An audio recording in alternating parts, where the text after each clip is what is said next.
So I'm going to ask for some holy attention.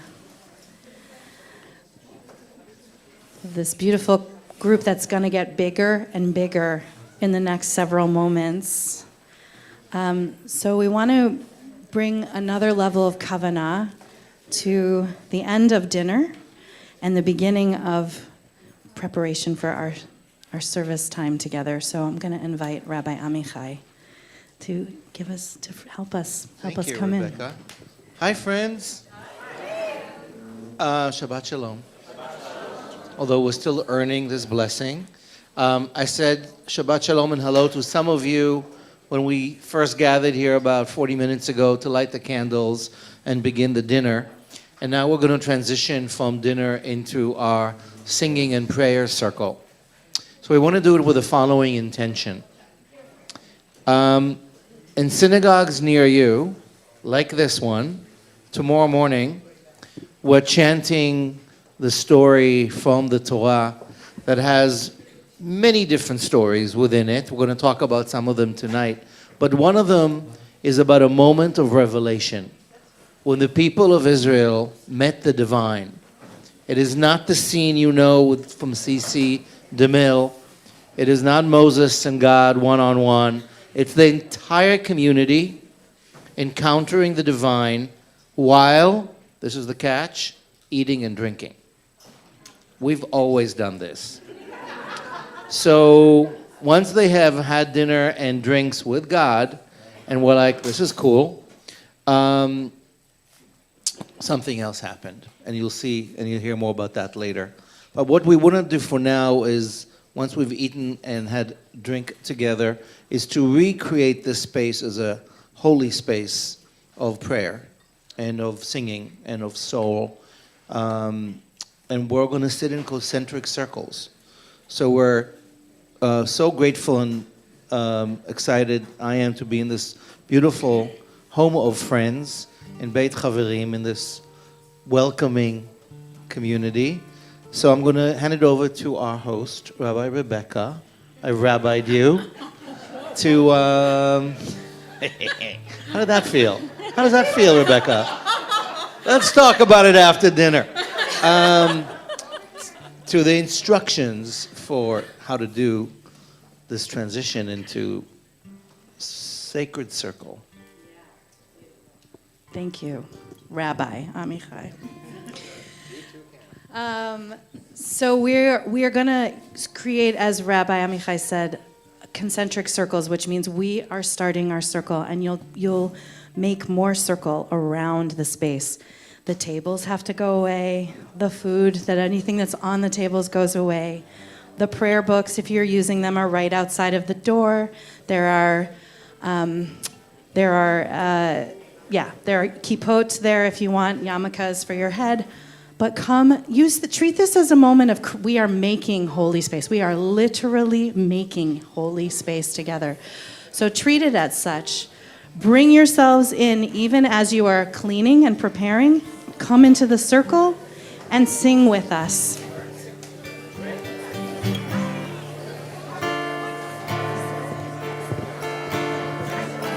going to give it a second.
calling all angels.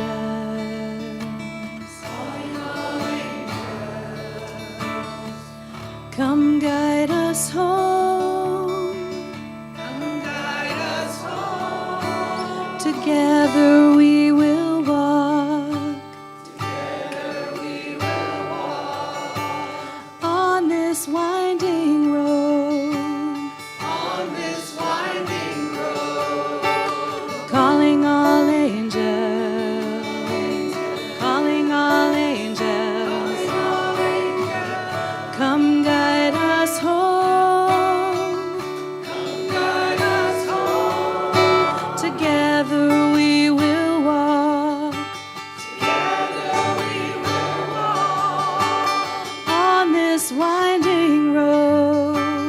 On this winding road. Let's try that all together. Let's bring in the angels.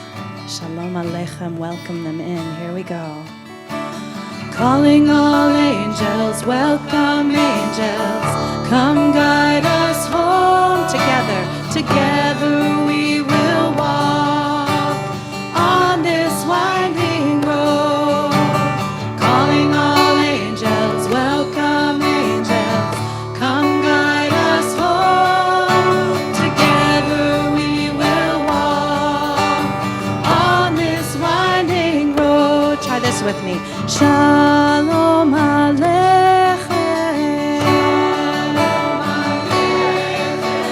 Malachei Hasharei,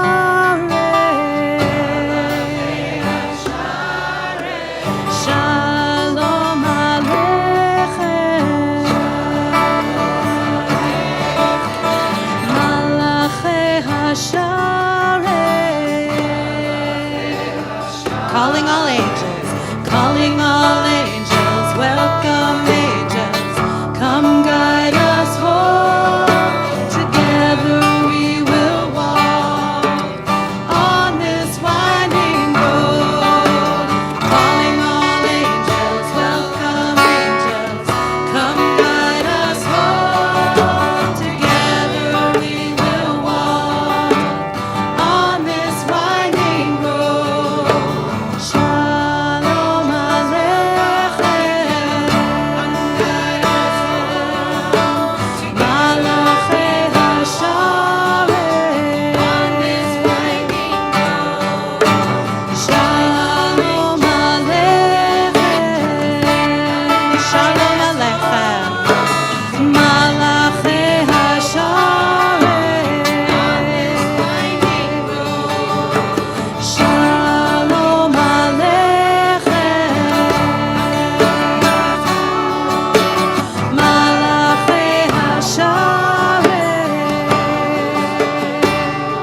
Shalom. Shalom Aleichem. Welcome angels. Welcome angels. Malachei Hasharei. You're home and here now. Shalom Aleichem. Maybe there are angels sitting right next to you. Malachei Hasharei. Shalom Aleichem. Welcome, welcome, holy angels. Malachei Hasharei.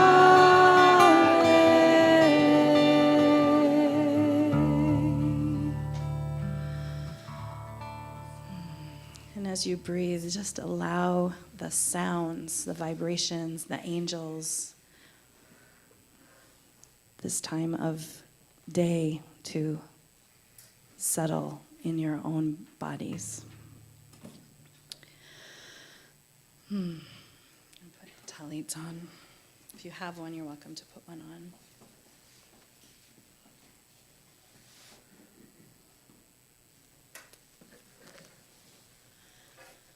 My name is Rebekka Goldsmith. I'm the director of Music and Spiritual Arts here at Congregation Beit Chaverim, House of Friends. It is my deep, deep honor and privilege to welcome you into this community and to welcome you into this night. We have a beautiful group of people in the center who are here to lift up the sound with you. So please bring your hearts, bring your voices into this night with us. We have Gay and Garen.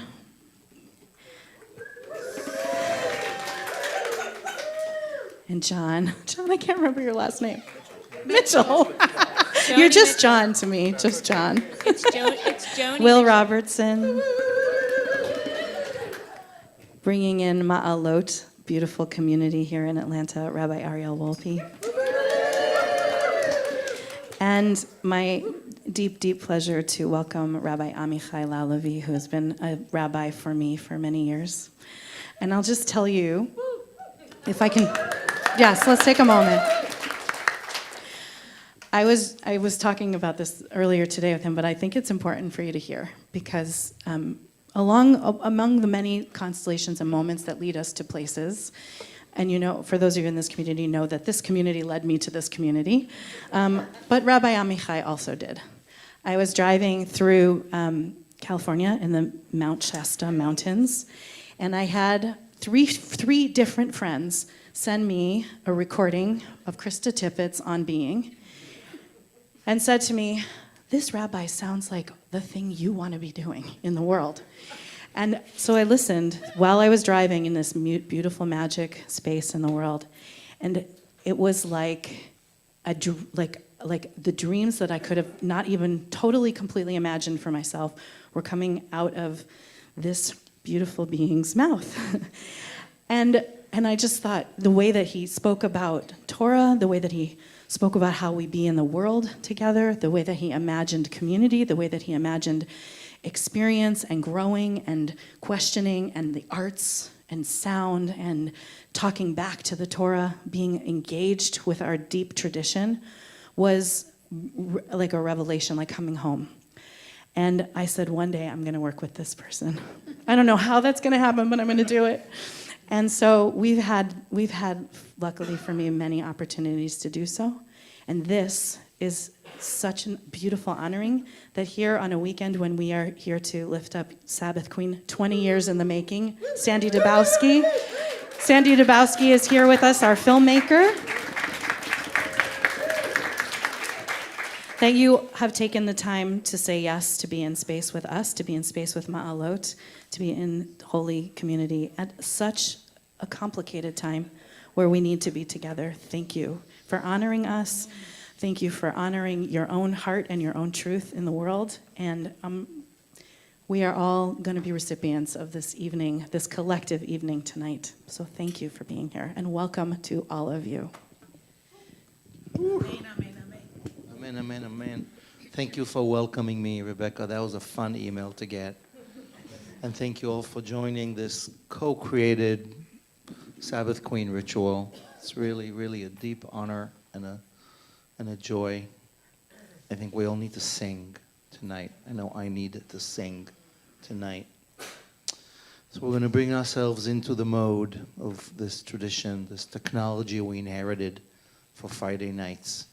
And the question that I want to start us off with is, when does Shabbat begin?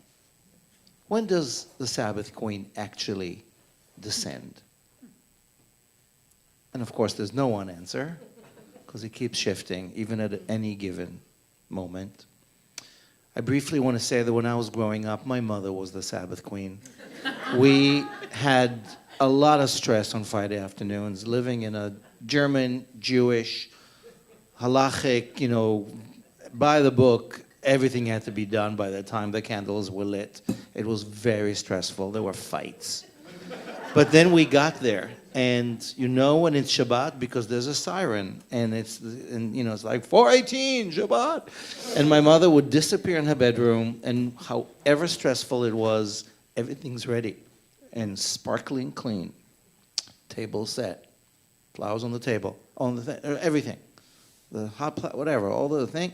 My mother would come out in a house dress from B. Altman's, way back in the 60s, same one. My father got that. He got that one right. And she would stand in front of the candles and put the little doily on her head.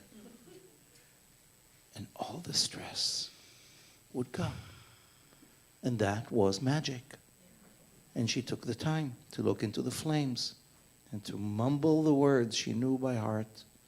And when she opened her eyes and took that doily off her head and looked at us and said, Shabbat Shalom.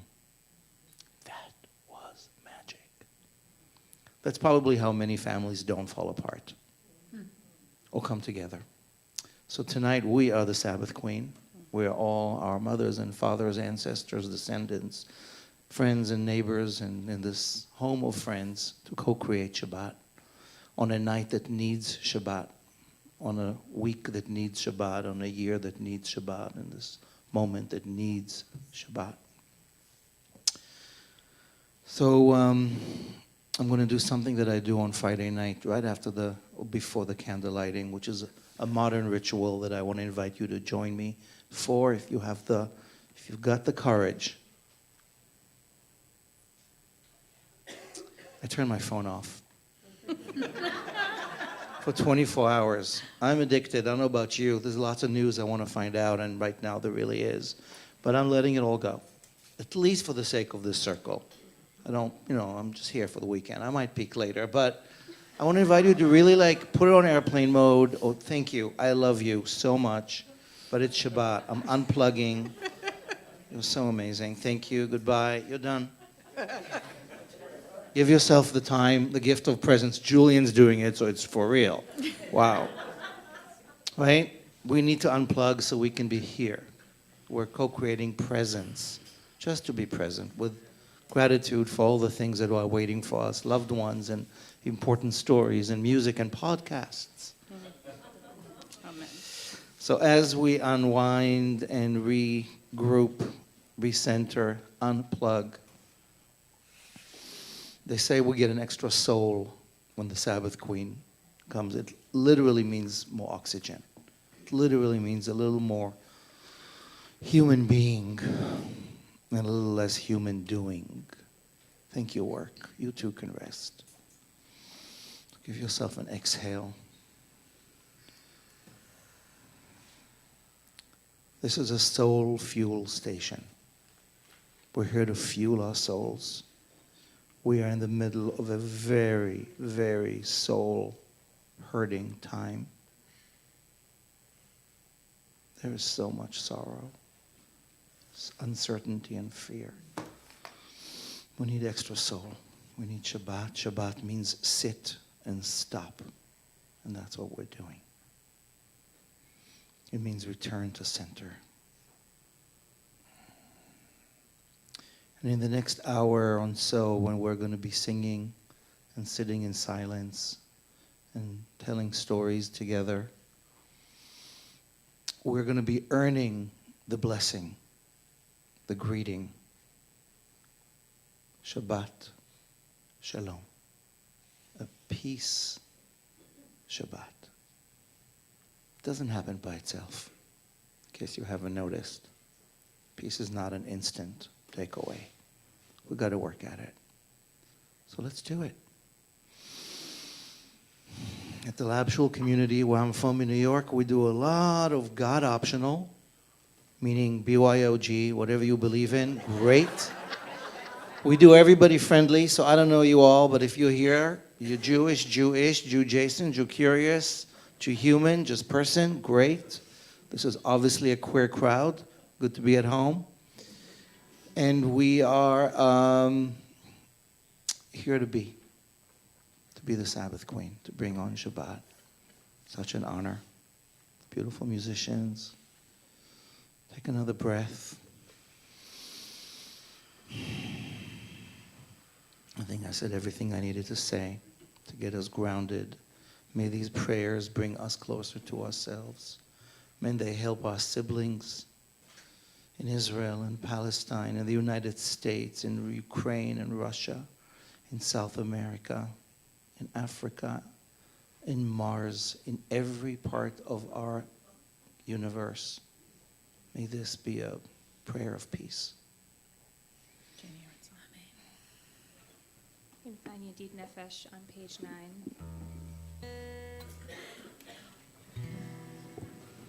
Yedid Nefesh Av Harachamim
Shabbat Shalom.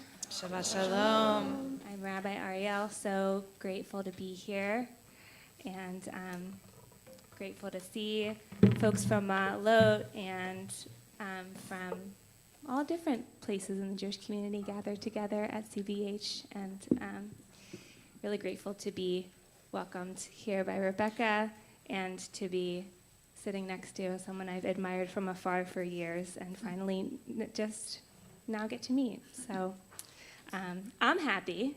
Hope everyone else is doing good tonight.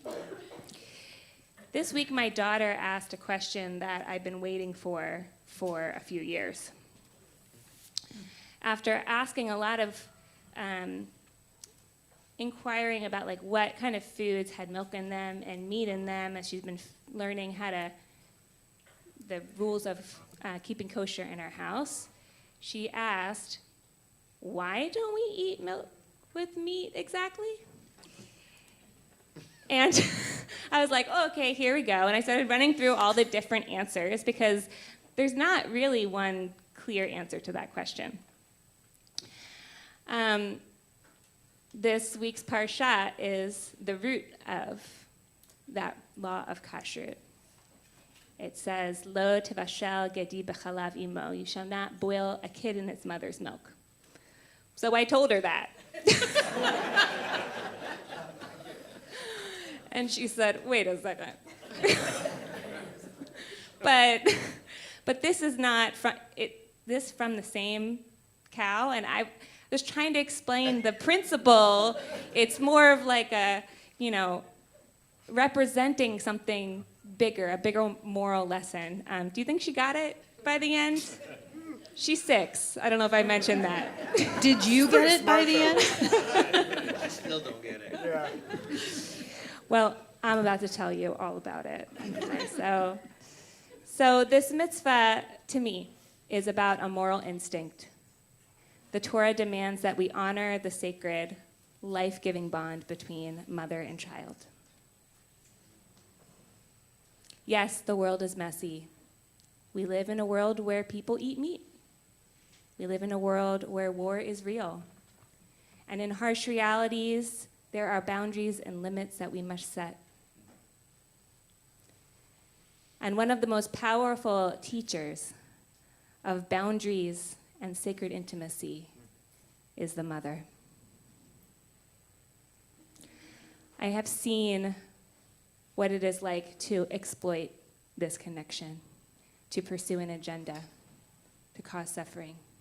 And in this Shabbat, which is Repro Shabbat, reproductive Shabbat, all over the world, we affirm that reproductive freedom is a Jewish value and that our tradition honors the agency and dignity of those who bring life into the world. Because Lo tevashel gedi b'chalav imo is about the sanctity of choice, the holiness of care. The Torah's call to protect rather than exploit the most tender human bonds. So we enter into this place of spiritual rest and restoration and begin with L'chunu Ranana, Psalm 95, which teaches us we are a flock to be cared for. We are part of an interconnected web of different peoples, different life forms, and through our intentional choice, we build the world we want to be in with them. And we must not harden our hearts, but open our mouths and sing. So let's open our mouths and pour our own flow of kavanah, our own flow of intentions throughout this prayer together. What I want you to share with us is, what do you want to protect and nurture in the world? What do you want to care for as a mother cares for a child?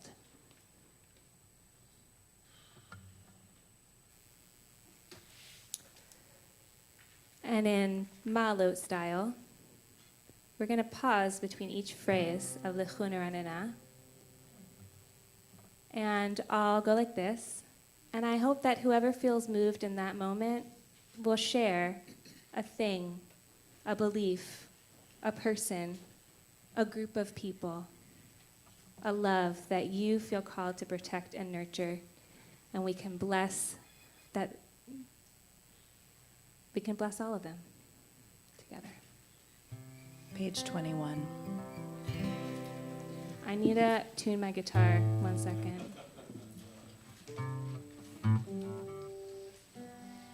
There we go. Lechu neranena l'Adonai.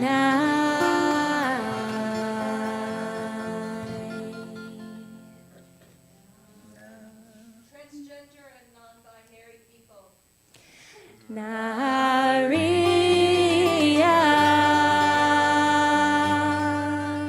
Litzor Yishenu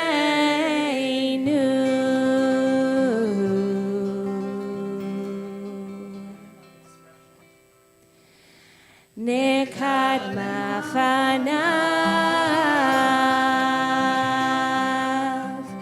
Betodah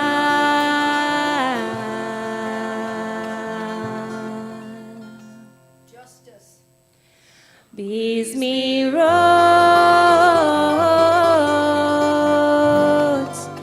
Nariya Lo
People who are trying to do better.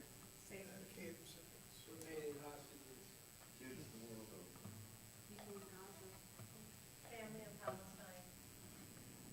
Litzur Yishenu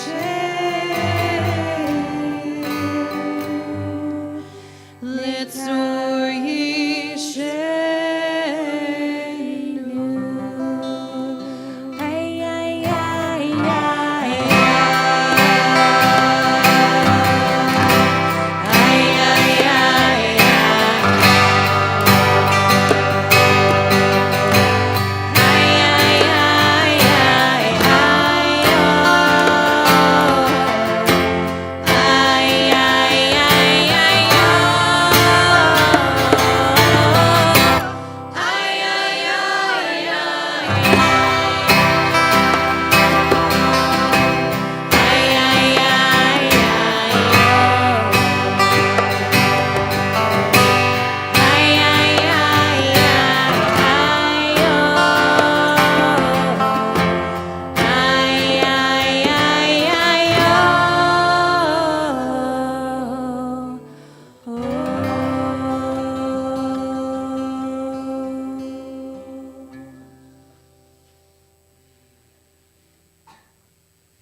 Turn to page 31, Psalm 97. It gives us the phrase, Or zarua latzadik ul yishrei lev simcha. Justice sows light within you, and right action plants joy in your heart. May it be so.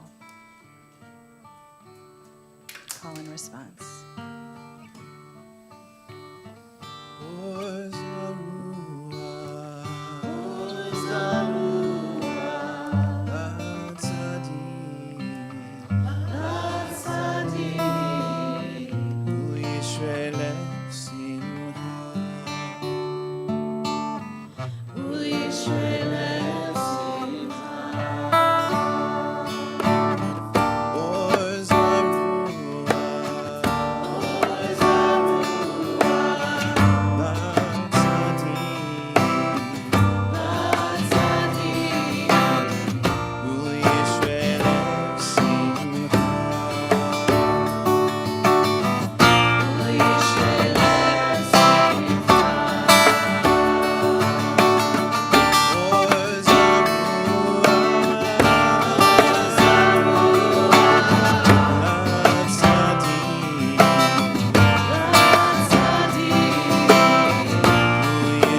It is such a rare privilege to mix, not milk and meat exactly, but Ma'alot style, with Beit Chaverim style, with Labshul style, whatever styles we are bringing in this improvised chorus. Our ancestors figured out that it's hard to let go of the week. And so they created this tradition where we start off by chanting, singing the 6 Psalms into Shabbat, each one for one of the days of the week. A meditation for us to say, thank you, Sunday. I'm going to sing you away. You were full of gifts and challenges, but now you are history. Monday, Tuesday, Wednesday, Thursday, and now. Thank you. Wonderful, tough, real week.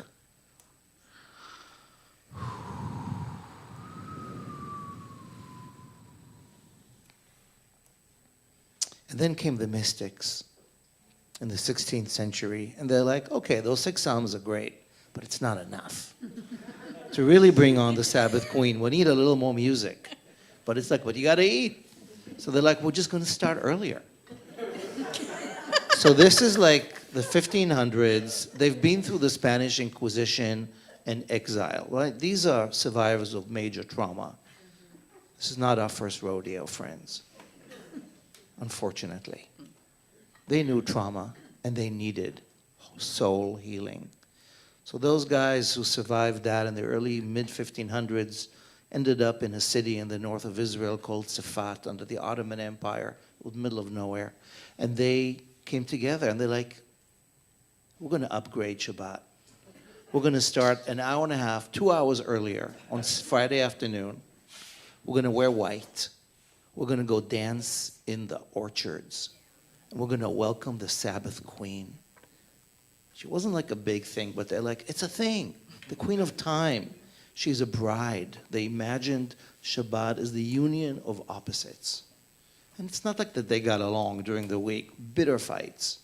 But on Friday night, they put on their white dresses and they went to dance, like the good mystical fairies they were.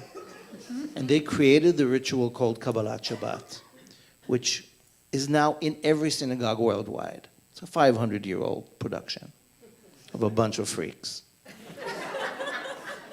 But how could we not? We're bringing in the Sabbath Queen. They invented the song that we began with, Yedid Nefesh, oh beloved of my soul, I want to dance with you. Still sung today. That's Azikri. And then Shlomo Alkabetz, who was a poet, was like, I got this, guys. I'm going to write this poem. I'm going to hide my name in it. It's going to be a dance between the lovers, between all the opposites in the world, all the polarities, all the ways we can't talk to each other, all the ways my heart and my head find it hard to connect. We're going to imagine that Shabbat is a wedding. The bride is coming, and you're the groom. Forget gender for a moment. Forget the heteronormative that he worked with. Who knows what he was really into? But the poem was and is Lecha Dodi Likrat Kala. Come on, lover, dance with your lover. And there's a chorus, and there's lots of verses, and there's a whole plot and narrative we won't get into, but it includes the invitation to rise from the rubble. To rise from the rubble. To remember that we are made of union, and that union and reunion is our yearning and our goal. And the imagination of Shabbat, the Sabbath Queen, is a temporary union. Shabbat, sanctuary in time. So that's Lecha Dodi. Also, major hit. As you probably know. Yes? You've heard Lecha Dodi before? Major hit. Major hit. Every synagogue, right now, all over the world, this 500-year-old poem is like built in. Just to say, change happens. We're making change too. And the last thing I want to invite us as we go into Lecha Dodi, we're not going to sing all the verses, just a few. At the very end, we get to rise. They invented this choreography too. It's crazy. You rise. You may have done this. If not, you're pagan Hebrew. You rise, you bow to the sunset, to the back door. They used to bow out in the fields to the sunset. And you bow to the invisible Queen of Shabbat and say, Your Majesty, welcome. And just to say politically, forget local kings. We're talking Sabbath Queen.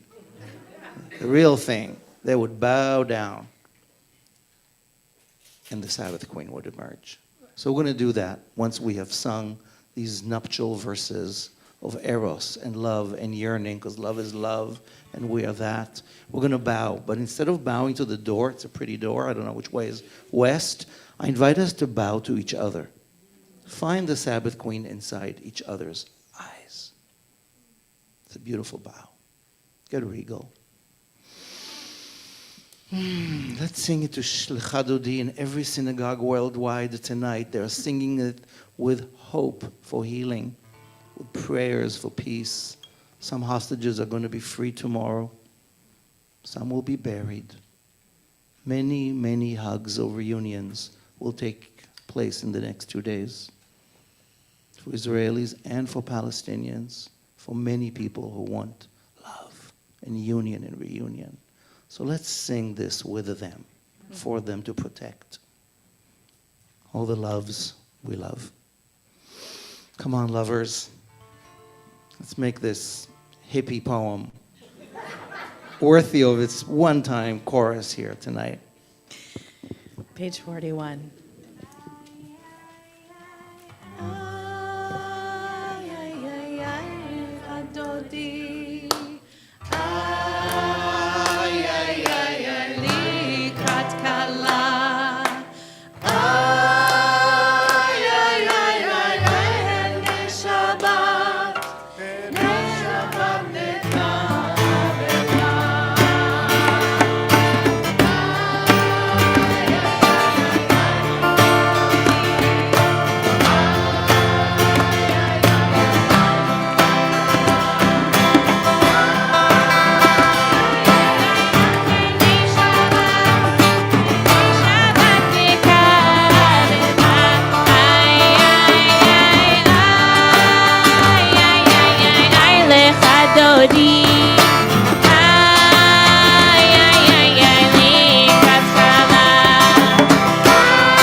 in spirit, turn to a soul, look in their eyes.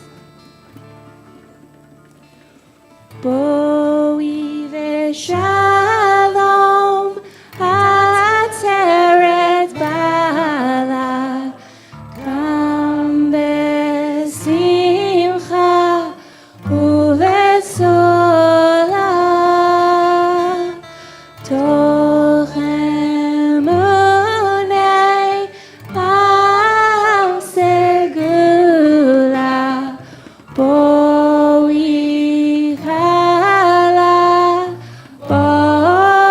chala ay ay ay ay ay ay ay lechadodi ay ay ay ay lekaskala ay ay ay ay penei Shabbat mekalela ay ay ay ay ay ay ay lechadodi ay ay ay ay lekaskala ay ay ay ay penei Shabbat mekalela ay ay ay ay ay ay lechadodi ay ay ay ay ay ay ay ay ay penei Shabbat mekalela ay ay ay ay penei Shabbat nekabela.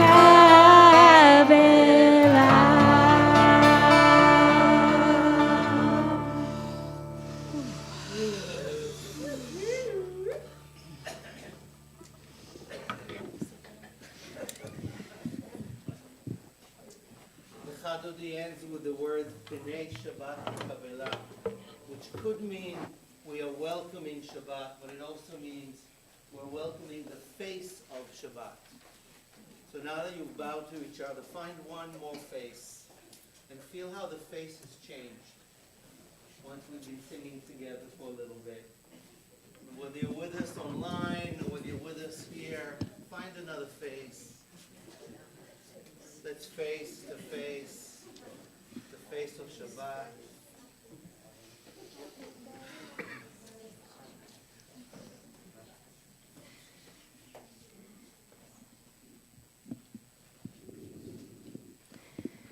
And when you're ready, we'll turn to face and to bless the infinite. Bless possibility. Bless a dream of future, of love, peace. Bless the infinite, now and forever. Baruch Hu on page 57.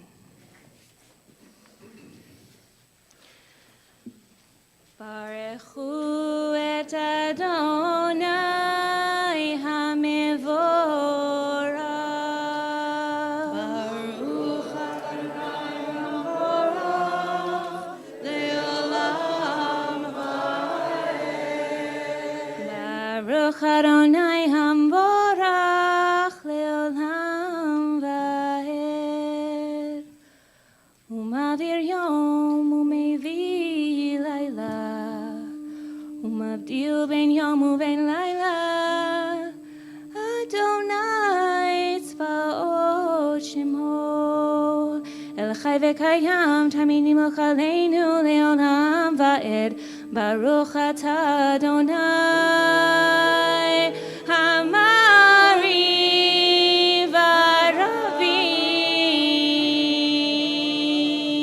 v'ravim. And as you return to your seat, feel yourself a little taller.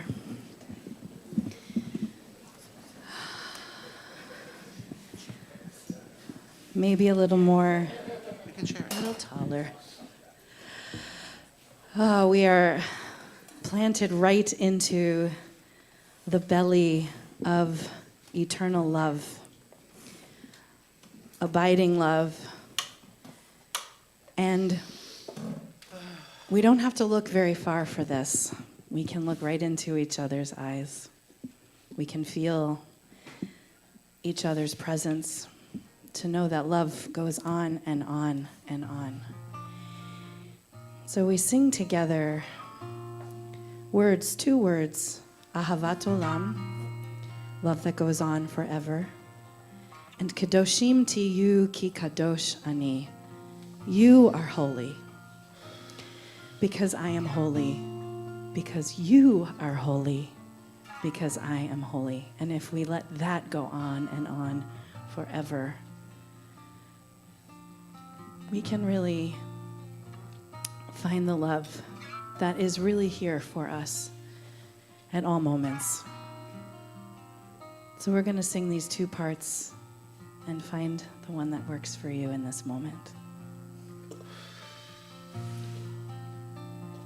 Kadoshim Tiyu Ki Kadosh Ani, Kadoshim Tiyu Ki Kadosh Ani, Kadoshim Tiyu Ki Kadosh Ani, you are holy because I am holy. Kadoshim Tiyu Ki Kadosh Ani. Try this now. Ahavat Olam, love that goes on forever. Ahavat Olam, Ahavat Olam, Ahavat Olam. Kadoshim Tiyu Ki Kadosh Ani, Kadoshim Tiyu Ki Kadosh Ani, Kadoshim Tiyu Ki Kadosh Ani, Kadoshim Tiyu Ki Kadosh Ani.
Silence.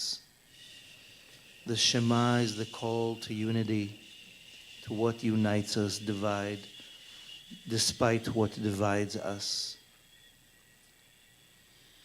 And sometimes we sing Shema Yisrael, all those who wrestle with reality.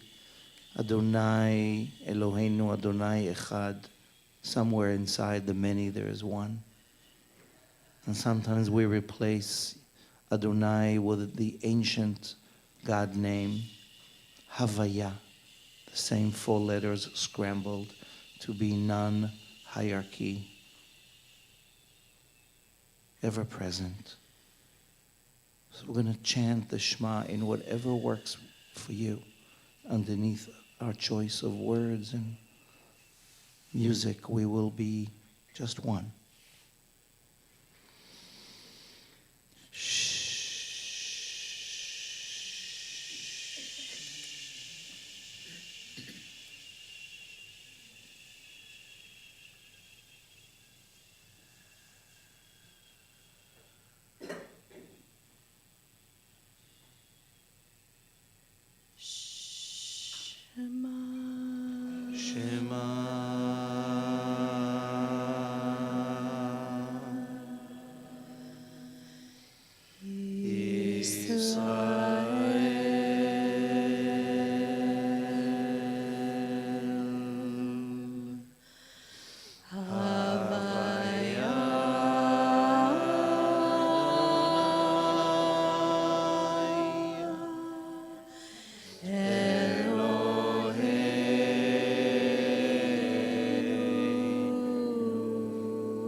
ואהבת את אדוני אלוהיך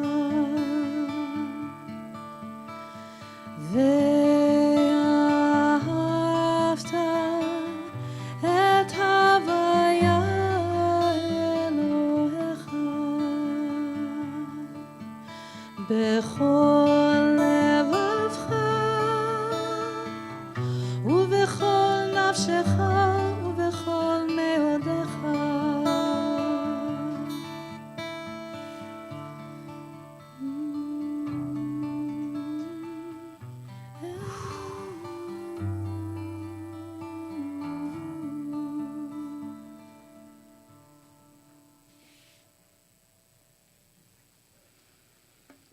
In a moment, we'll rise for Vishamru, which will lead us into our silent standing Amidah. Vishamru is a witnessing of Shabbat, of the story of creation that ends with the day of rest. A witnessing of this sacred sign that we are part of creation, this web of life, and that we depend on each other. You on me, you on you. Each of us need those around us to help hold us through grief, lift us through celebration, strengthen us with hope. And in witnessing this truth of our interconnectedness, witnessing this truth of Shabbat, we open the door to witness ourselves and what we deeply need. So we'll rise together for Vishamru and then step into a sacred personal conversation for our silent Amidah. Vishamru is found on page 85.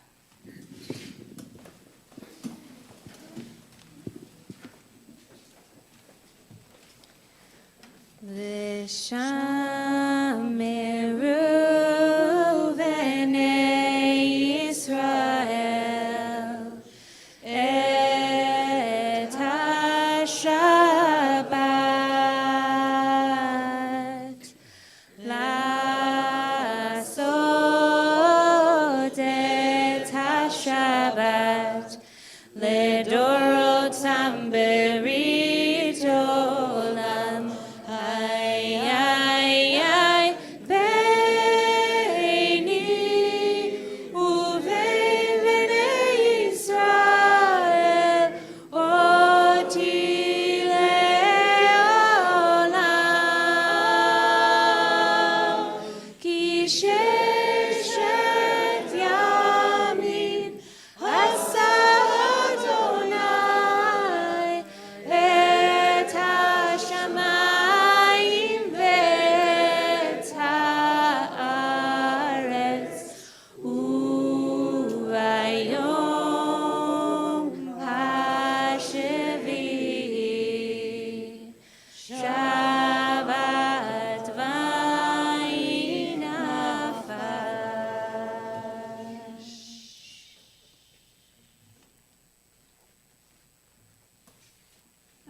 Page 91.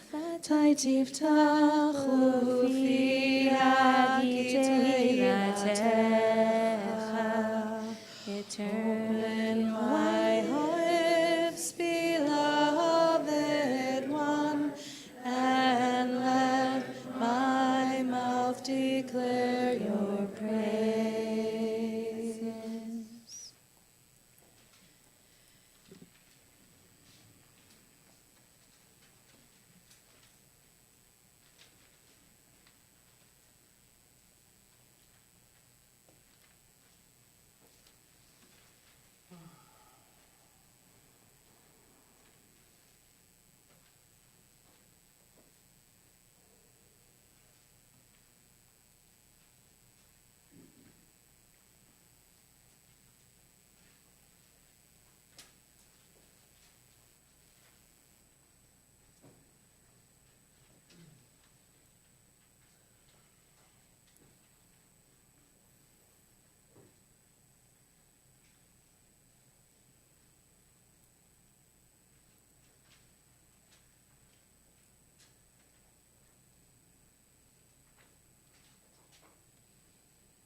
Na'aseh v'nishma.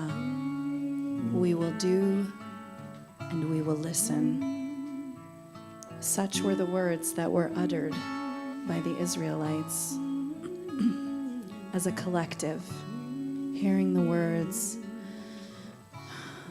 the ways of being in community. We sing tonight, Na'aseh v'nishma. What are we called to together? To do and to listen. V'nishma na'aseh, v'nishma na'aseh, v'nishma na'aseh. We will do, we will listen. We will listen, we will do, we will listen, we will do, we will listen, we will do, we will listen. Na'aseh v'nishma.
Nishma.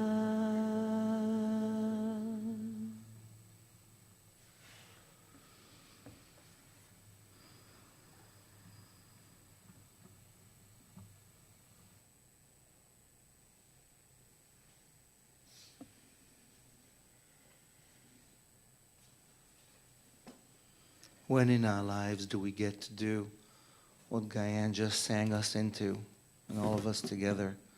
Yes, I say yes. I'll do. We'll do. I do.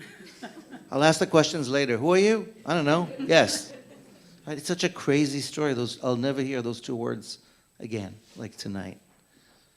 That moment from my ancestry when our ancestors said, yes, we're in. Sign us up. Click. Check, swipe, later. That includes milk and meat.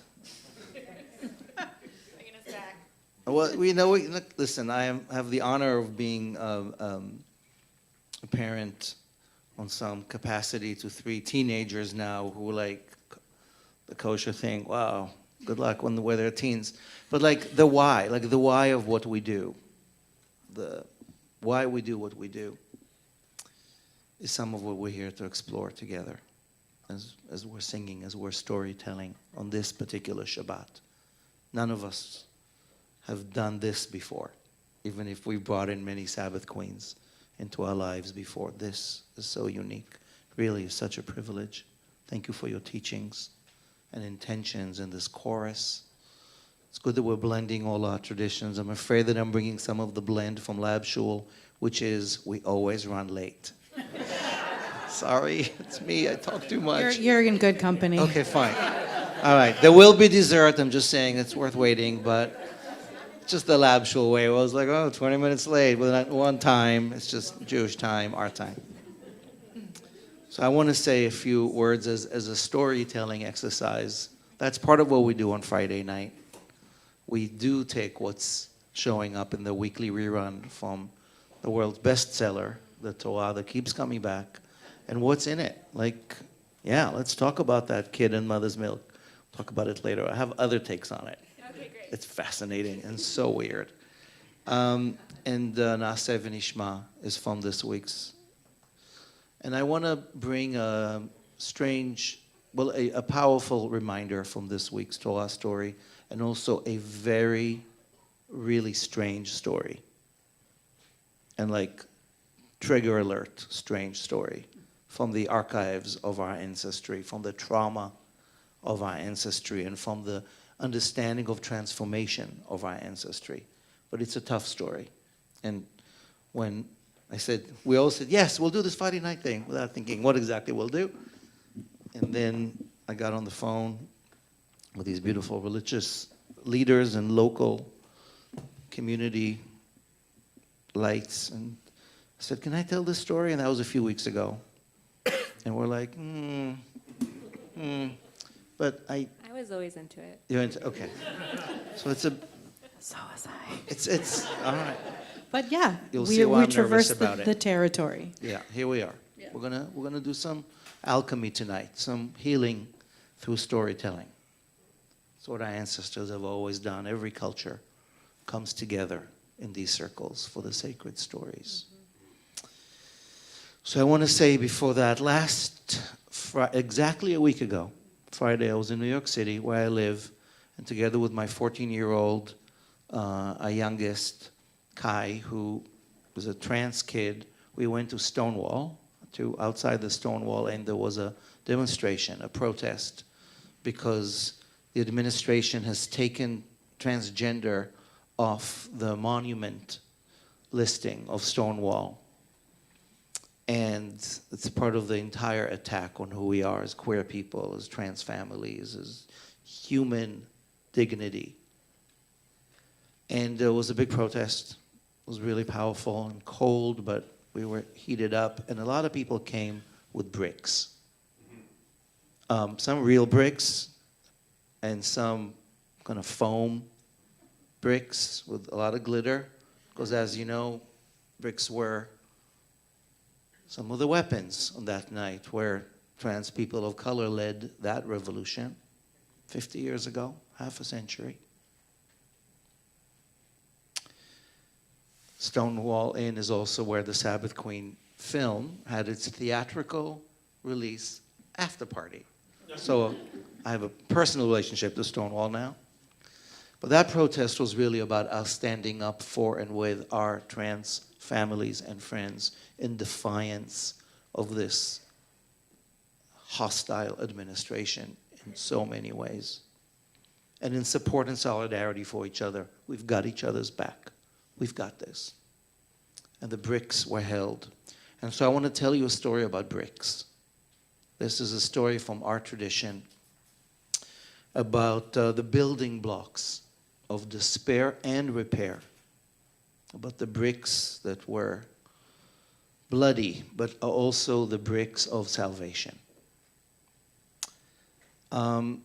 And it's about patience, and it's about how change happens over time. And yet change is where we are headed always. Better change. Transformation, alchemy. We're in the middle of a nightmare, as I'm framing why I'm telling this story. I'm not going to get into the news. We're all watching the news. We're probably not watching the same news. We're not seeing the same feeds. We're not responding, or we are, to the same posts. But the news today, right now, from the Holy Land, is just a nightmare. The babies, the bodies, the exchange, the ceasefire, the horror, the hunger, the ongoing nightmare of so many years, but now so many months. And here in this country, we know we're just in the early stages of something that is already manifesting as directly impacting us. Imagine some of us in this room are already in peril of employment. We are part of a net of humans who are suffering right now on so many levels of attack on our rights, on our basic human decency.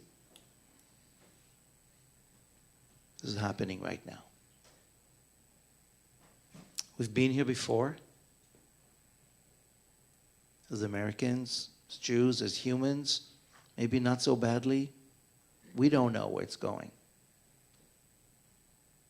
And you mentioned Repro Shabbat, the Shabbat that many congregations and communities are focusing on reproduction rights is one of the many campaigns, one of the many ways we are paying attention to what we know is right, to our rights, to our human dignity in so many ways, that we will keep supporting and protecting by paying attention to it.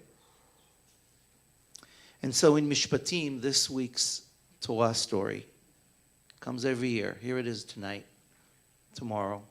There are many laws, as Rebekka was telling me. It's the ways we humans find ways to create bonds.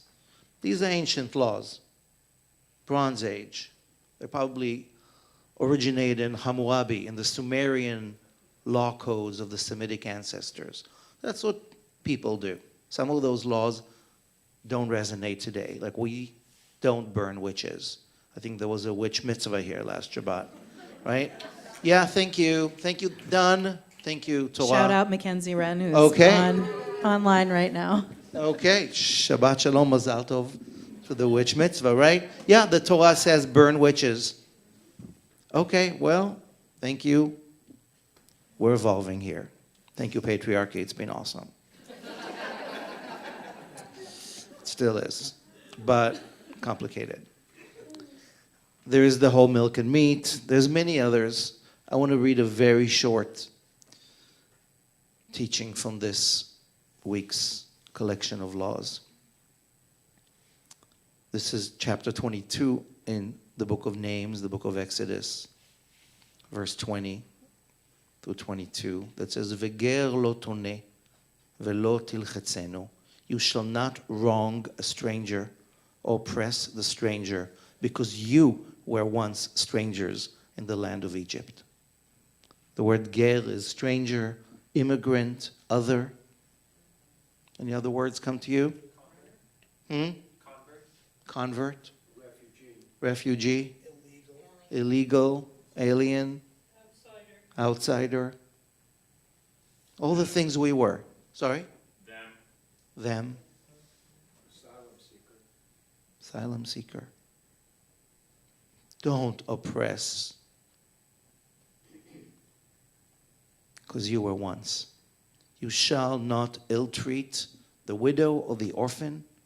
In those days, the weakest links on the food chain in a patriarchal world. And if you do mistreat all those, I, says God, will heed their cry as soon as they cry out to me. The cries of all those we've mentioned, us at times, are heard. But is that helpful? You might ask, how is this helping me right now? Did it help them? Hundreds of years of Egyptian slavery, according to our mythology, maybe history. We'll go with story. Hundreds of years of enslavement, of our ancestral trauma. One of our ancestral traumas, a big one.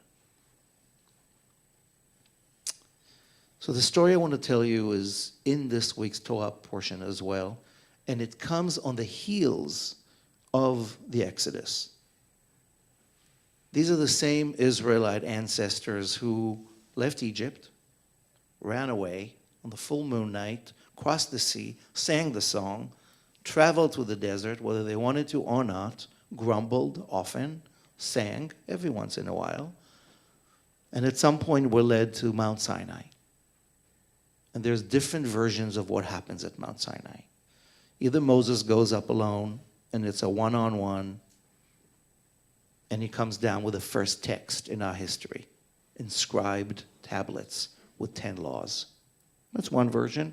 We read that last week. This week, there's another version. You might not know it. It's very brief. It's not Moses by himself. It's the entire board of directors of the Jewish people, circa then, 70 elders, with Moses and Aaron, the religious and political leadership, and the heirs to the throne, all climbed Mount Sinai together. And there's another version there that was actually the entire community. Everybody went up. And they see something. In last week's version, all they see is sound. Vayir'u et hakolot. They see sound. It's a vocal audio experience of revelation. But in this week's version, another version, there were lots of versions, lots of storytellers, somehow it all coexists. What they see is, ready for it? God. Vayir'u et Elohei Israel. Like, what? And they see is a him, because patriarchy, and he has legs, and there is something under his legs. So now we're in 2 chapters forward, and it says, and they saw the God of Israel, under whose feet was something that looked like a brick, made of sapphire, as pure as the heaven. It's possible they were tripping. A lot of psychedelic research has gone onto this verse, let me tell you.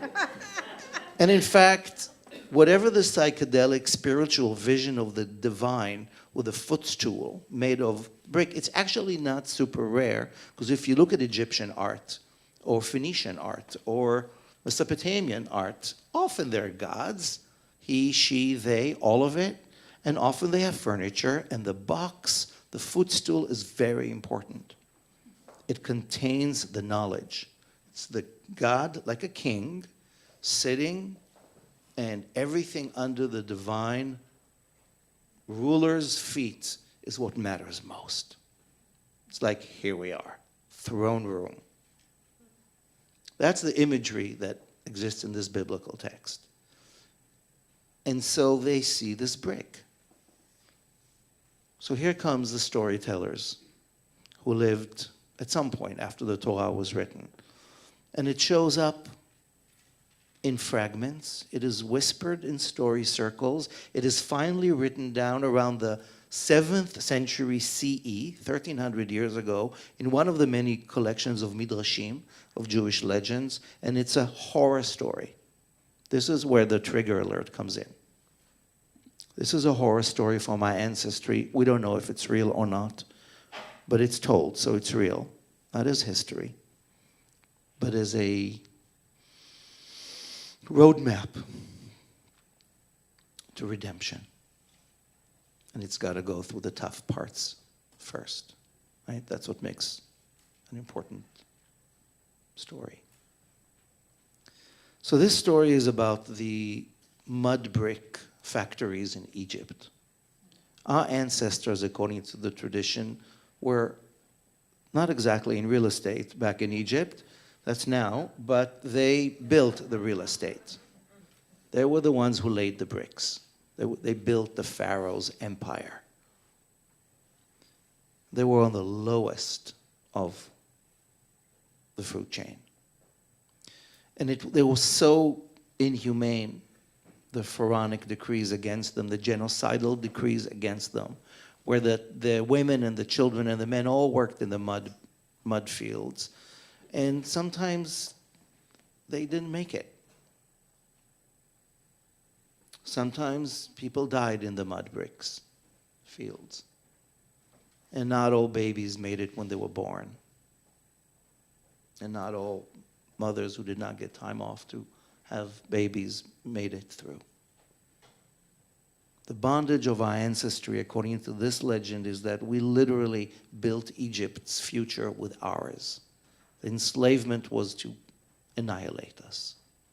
It would have succeeded had it not been for the midwives and for the brave Pharaoh's daughter and for Moses and the whole campaign to get us out. But it was a long campaign.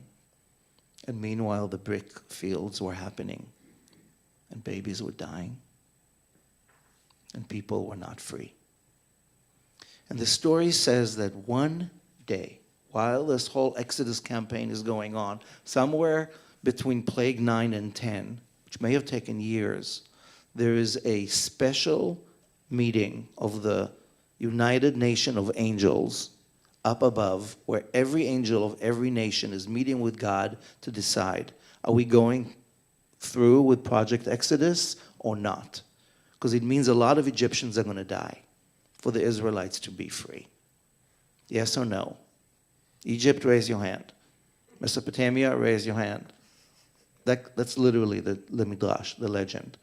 And they're like debating, because this is a serious debate. This is collateral damage. One people's freedom, another people's defeat. Yes, no? What are the odds? What are the numbers? Archangel Michael flies down to Egypt, and he sees a woman. Her name is Rachel. She had just given birth to a baby in the mud bricks. Baby goes right into the mud conveyor belt. And that brick with a baby, this is a terrible image, is grabbed by the archangel, brought upstairs to this session of nations and says, Exhibit A, this is what happens in Egypt. And at that moment, everybody raised their hand. The Exodus happens right now. That was the full moon of Passover. Boom. Operation Go. Take a breath with me. What a legend, wherever it comes from. What happens to Rachel? Did she leave Egypt?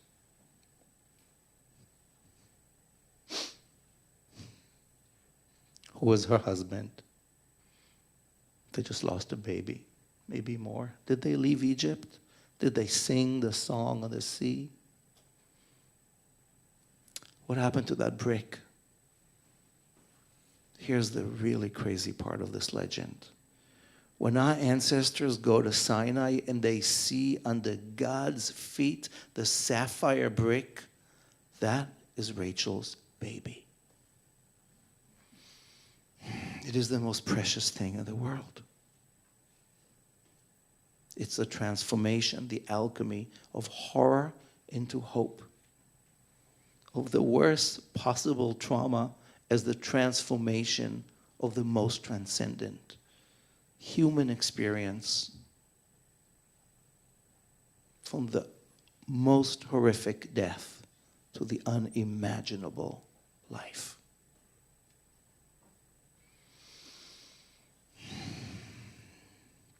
According to the Torah, when they see the God of Israel and they see that furniture, you know what they do?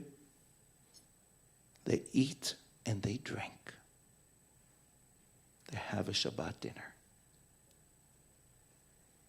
Life goes on. The sacred is mysterious. And somehow in the alchemy, this story that we inherited shows up tonight.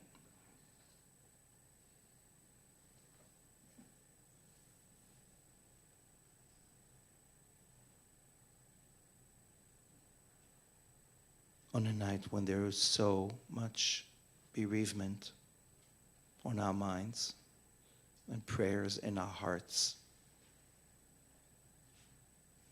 for liberation. The bricks from Stonewall, the bricks with which we build the building blocks of our liberation, of our redemption, meet those bricks of sapphire, secret, in our ancestral, co-created recipe of hope and of resilience.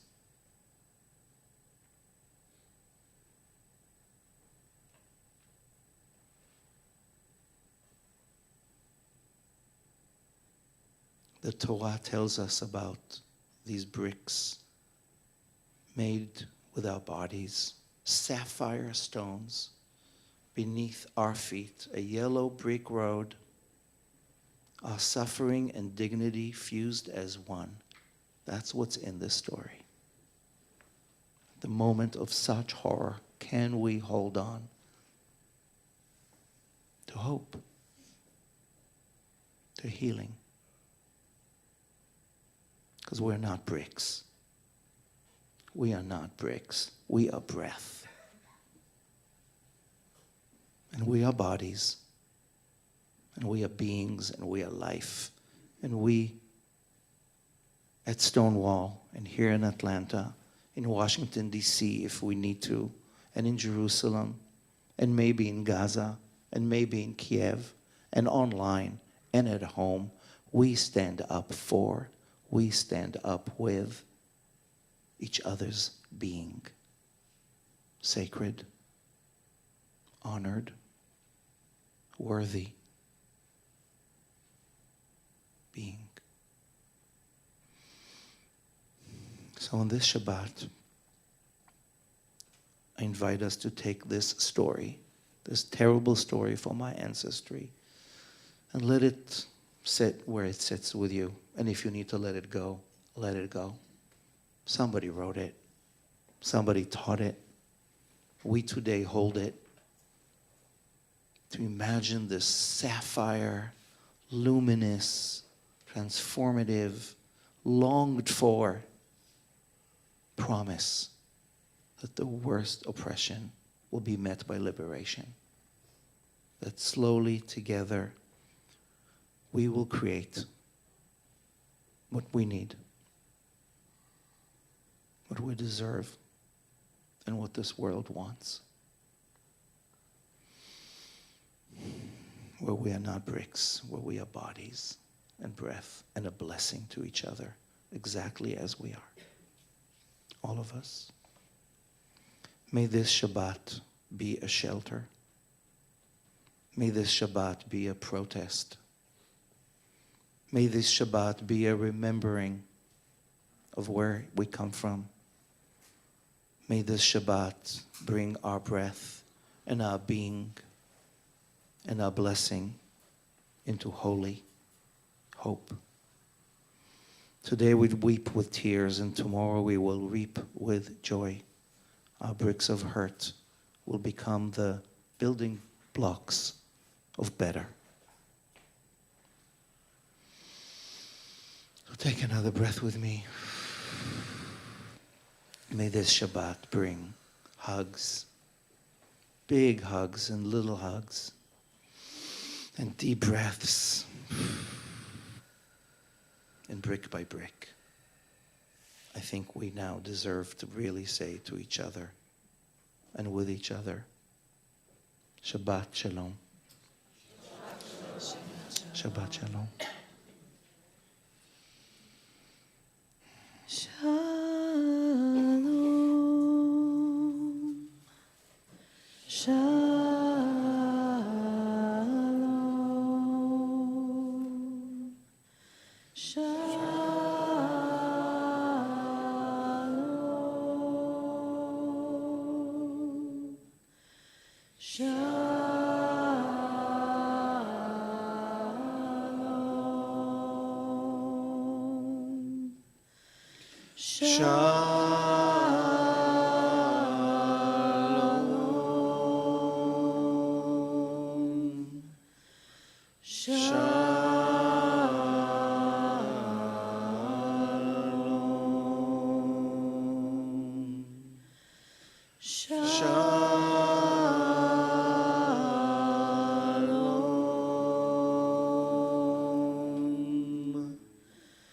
Shalom.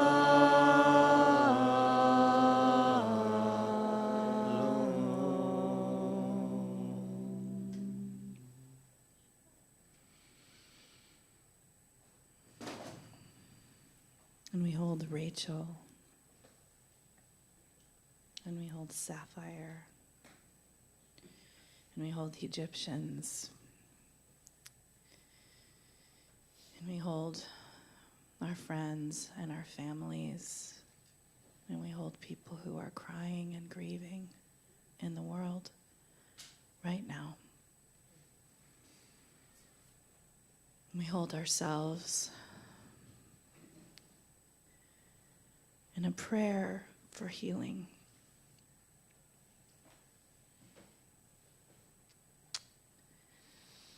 We sing together, Ana Elna Refana La, to the one, the mystery of life, the divine God, Goddess. Please heal. Please heal her, please heal us, please heal them.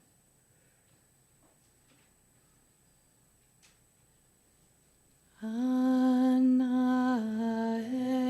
Elna, Ana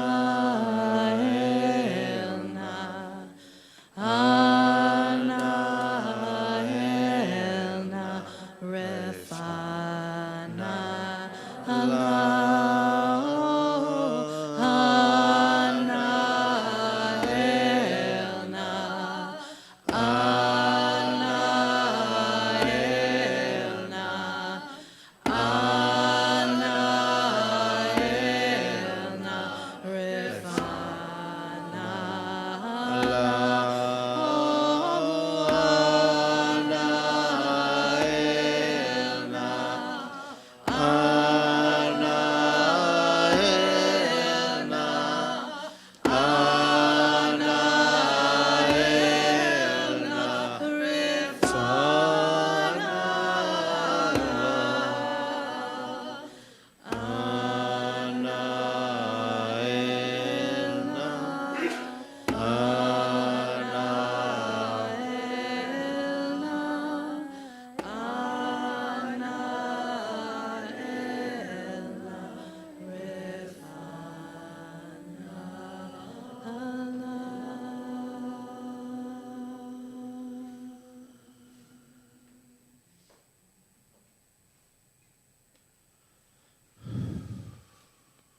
Just as our wishes for healing are tied to our liberation, we bring in prayer of this community, the prayer for the end of hiding, prayer that was created and built by people who believed in hope and liberation. And we say it at every service that we do. It's in the back of the prayer book. It's also on purple paper. Emily and Kara are passing it out if you would like a copy to look at. And I'm going to ask Lyra Hudson to read it. I want to say this on behalf of everyone who is being erased right now.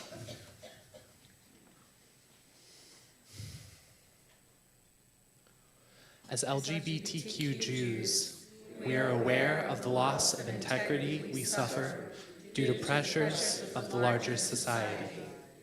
We often feel forced into a dishonest presentation of ourselves to ourselves and others. The LGBTQ individuals who feel they must pretend to be something that they are not. The Jews who feel they must be alienated from their tradition and community to win larger acceptance.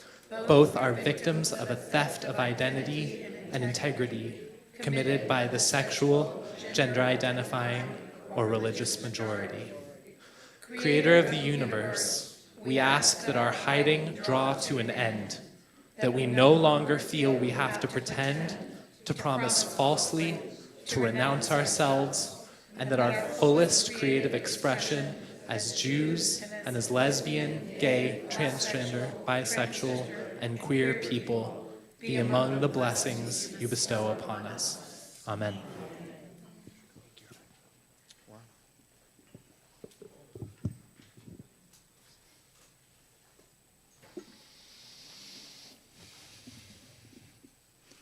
And so as we begin our descent of this flight that we boarded together some time ago to welcome the Sabbath Queen. Remember that?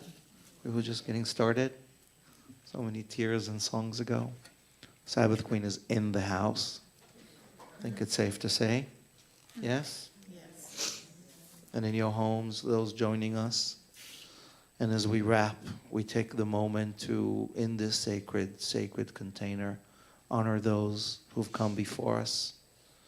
Honor those whose souls we feel in our hearts present now. Whether they passed recently or long ago. Whether they passed just this week. Whether you knew them well or not. I'm sure there are people in this circle tonight who are observing a week or month or year of mourning for a loved one. I don't know what is the custom here, but we invite you, if it is your custom, to rise as someone who's reciting Kaddish.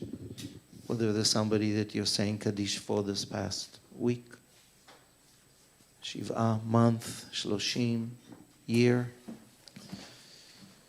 And if it is a time of Yortzeit, an anniversary of a loved one of yours around these days, this month, and if you want to stand in solidarity and empathy with whoever is mourning tonight, all over the world, in our families and beyond, we take these Aramaic words to sanctify the presence of all there is, the mystery beyond, the alchemy of our lives, the yearning that is heard, the grief. Page 131.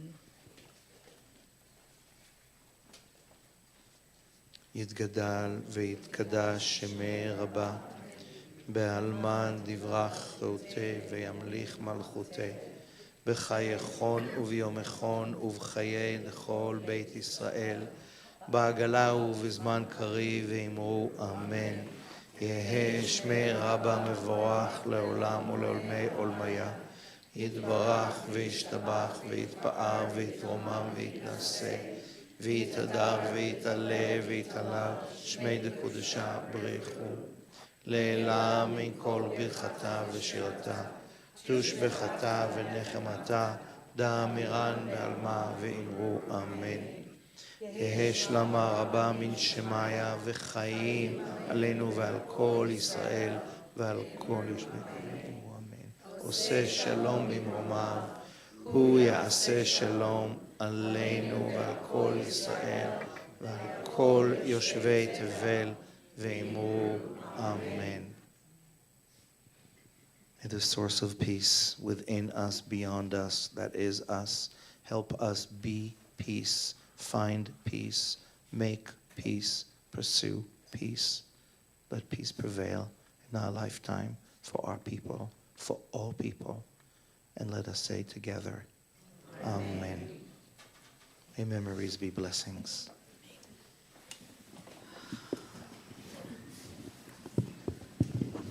I want to invite up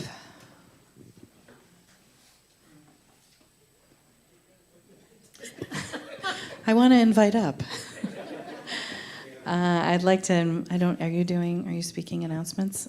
Amazing, great. I do. Just didn't know if you were doing it. Peter Isbister, CBH's board president, please. Announcements. Yeah, it's going so smoothly. All right. In the tradition, I think I'm just going to stay seated in the circle, yeah? So Shabbat Shalom. All right, welcome to CBH. If you are here in person, or the three of you who remain with us on Zoom. I am Peter, and I am the president of the board. All right, so thank you. Oh, okay, this is how Will teaches to do it, like a flashlight, right? All right. Thank you to our greeter, Lisa Barrios. Thank you to our on-site staff members, Kara and Emily. Yeah. Woo-hoo. And our Zoom host, Jonah Singer, in the back with the headphones, making it happen. Thank you to our service leaders, Rebekka Goldsmith, Rabbi Amichai, Rabbi Wolpe, and Will Robertson, and the extraordinary Gayanne, and the spectacular John Mitchell. I was trying to build up your You were, joke. thank you, I saw that, I appreciate Yeah, it. pum. Okay. And to our police officer on duty outside, Jason Sawyer, and to tonight's Oneg sponsor, which perhaps in a sense is all of us. Yeah. Yeah, it's all of us. Yeah, great. Thanks, everyone. All right. A few reminders. All right, there are a few announcements here. It is time to plan your act for our annual adults-only CBH Queerly Beloved Purim Cabaret. Yeah. Kara digs it. Yeah. All right, good. Adults only. Okay. So this is Saturday, March 8th, 7 p.m. You can still volunteer if you're not a performer or attend as an audience member. It's an evening not to be missed. Contact Haley to sign up to perform. We also need baking champions to compete for the Rainbow Spatula in our Hamantaschen Bake Off. Yeah. So if you already feel like you're not going to win the Edie Cohen Award, maybe you can win that. All right. You can sign up also to bring a simple, non-rainbow worthy nosh as well. All right. Moving on. If you have young ones, or you yourself are young at heart, there is a family-friendly Purim celebration Friday, March 14th. Pizza dinner at 5:45, services at 6:30. Wear your best costumes for our costume parade, and a box, well, not wear the box of mac and cheese. I think it's bring the box of mac and cheese to use as a grogger, and then donate to the local food pantry. All right, you guys got that? All right. And then finally, Tuesday evening, our comrades at Sojourn present Pathways to Progress, a virtual conversation of marking moments in queer Jewish life, a conversation about creating personal and communal. Yes? Oh, there's Rebekka on the live screen, live cam. All right. And our communal rituals and prayers. Visit the upcoming events page on the Sojourn website for information. We just don't have time to tell you everything else, so visit the CBH website. Shabbat Shalom. Shabbat Shalom. Yeah, and if you have not gotten your tickets yet, on Sunday, we are blessed to have the opportunity to watch Sabbath Queen. 20 years in the making. 21 years in the making. Like you could have a shot. Sandi DuBowski, a brilliant director and documentarian, and featuring Amichai and a cast of many others who supported the 20-year journey. You will see the Sabbath Queen because my mother is in the movie. Amazing. So that's at 4:45 at the Plaza Theater. Join us, Ma'alot, Sojourn, and other beloveds in the room. And afterwards, we'll be at the supermarket for an after conversation right around the corner. Very cool space. I was there last week. It's kind of cool. Amazing. So join us for more incredible time with Rabbi Amichai on Sunday.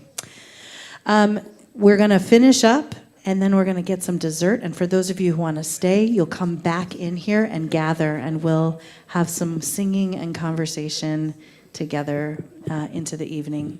Thank you so much.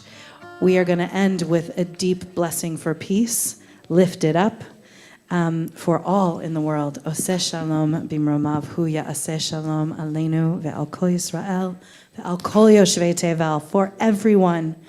Ve'imru amen. Join us.